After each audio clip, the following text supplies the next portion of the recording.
नमस्कार दोस्तों। तो आज हम आपको सुनाएंगे पंचबिखू की कहानी। किसी गांव में एक साहूकार रहा करता था और उसका एक बेटा व बहू भी थे।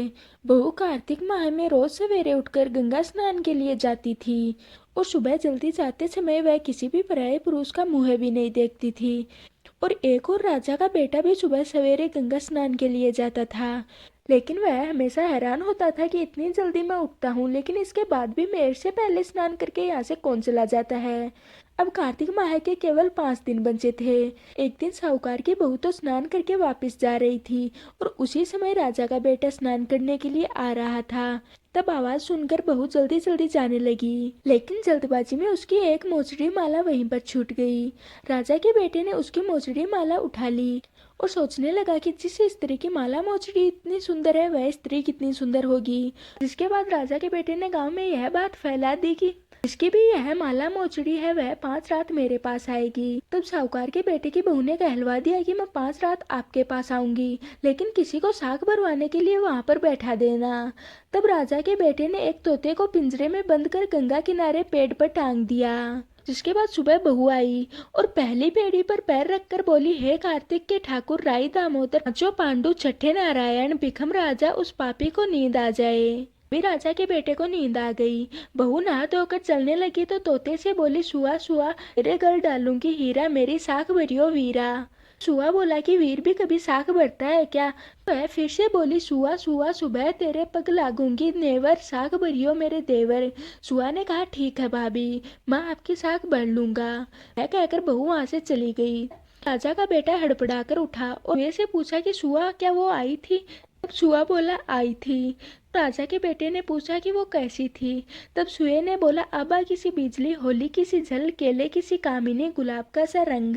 अगले दिन राजा के बेटे ने सोचा कि आज मैं अपनी अंगुली को चीरा लगाऊंगा, इससे मुझे नींद नहीं आएगी। अगले दिन राजकुमार अंगुली चीर कर बैठ गया। तब बहू आई और भगवान से उसी तरह प्रार्थना करने लगी और राजकुमार को फिर से नींद आ गई। वह स्नान कर कर फिर से वहां से चली गई। सुबह राजकुमार ने तोते से फिर से पूछा कि वह आई थी क्या। तोते ने सारी बात फिर से दोहरा दी। राजकुमार बोला कि मैं आज रात आंखों में मिर्ची डालकर बैठूंगा। रात में वह मिर्ची डालकर बैठ गया। बाद बहू फिर से आई और उसी तरह से प्रार्थना की, जिस कारण राजकुमार को फिर से नींद आ गई। के बाद राजकुमार जब सुबह उठा तो उसने फिर से तोते से पूछा तो तोता बोला कि हाँ वो आई थी। राजकुमार अब सोचने लगा कि अब मैं बिना बिस्तर के ही बैठूंगा। जिसके बाद राजकुमार बिना बिस्तर के ही वहां पर बैठ गया। लेकिन जब वह स्नान करने आई तो उसने फिर से भगवान से वही प्रार्थना की और फिर से राजकुमार को नींद आ गई।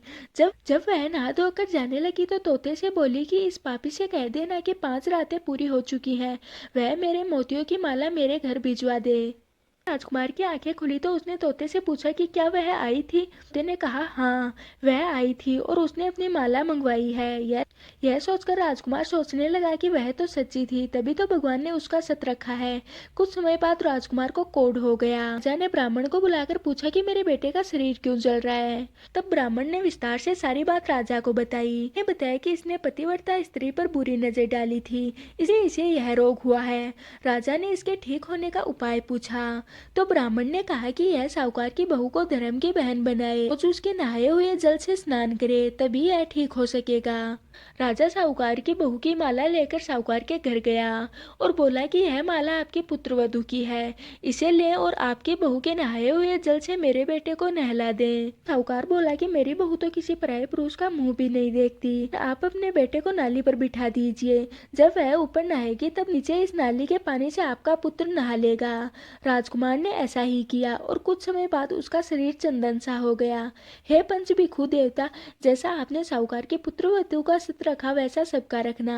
ये कार्तिक महीने में सुनी जाने वाली पंचभिखु की कहानी। मैं आशा करती हूँ कि आज की हमारी वीडियो आपको पसंद आई होगी। अब हम मिलते हैं किसी और वीडियो के साथ।